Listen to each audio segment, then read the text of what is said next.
Hey, this is Chris. How you doing? Got an update from that office work that I did the other day.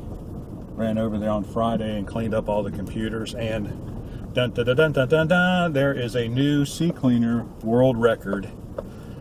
309 gigabytes of unnecessary trash files on one of the computers. One of the other ones had 200. That was a new record, but it was quickly broken.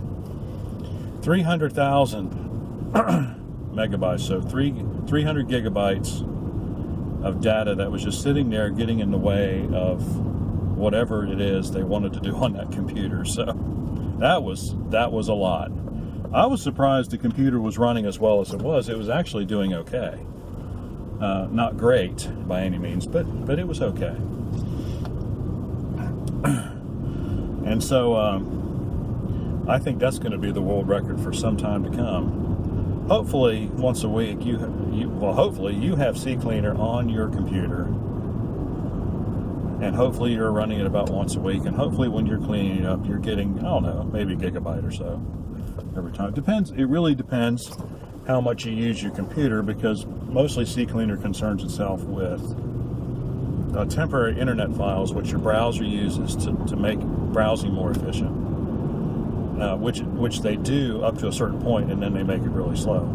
And then Windows system temporary files, which, well, same kind of deal, except they're not from the internet. They're internally generated by the Windows operating system itself.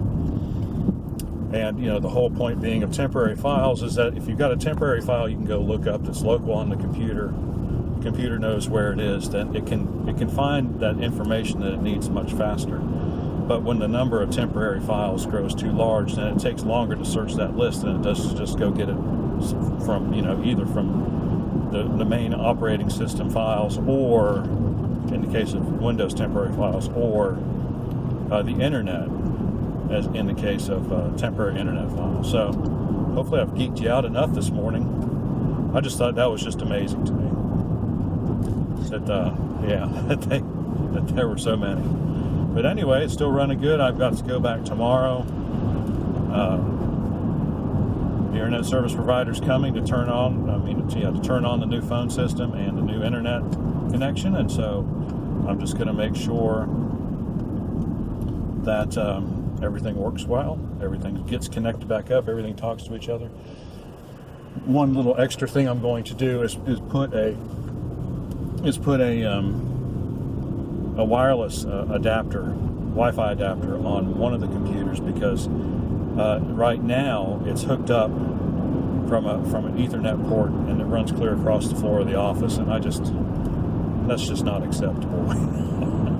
I'm kind of throwing that one in for free, you know, because I'm charging it a fair amount of money. I thought, I'll throw in a $10 adapter and get that cleaned up, and that way that does away with a secondary router that also the printer's hooked up to. So that will make everything a lot simpler on the networking side. So whatever little extra cost I incur there, it's going to be made up for in increased efficiency and me getting done that much faster. So anyway, got questions or comments, please do so in the section below. If you have any kind of work you need done in your office, be it computers, networking, whatever, we can do it. I'm not saying we can do big, massive jobs, but this is a small office with 3 terminals and a printer. We can handle stuff like that, and a little bit bigger too. And look, if you call me up and I come by and I say, "Phew, this is just way too much for me," I'll let you know. No problem at all. I don't have any pride issues when it comes to doing computer work. Alrighty then.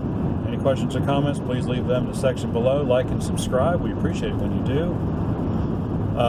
Call us, 919-518-6649, or our new local to Oxford number, 919-482-6367. I hope I got that right. If I didn't, I'll correct it on the next video, or I'll correct it in the comment section below. Y'all have a great day. We'll see you on the next one.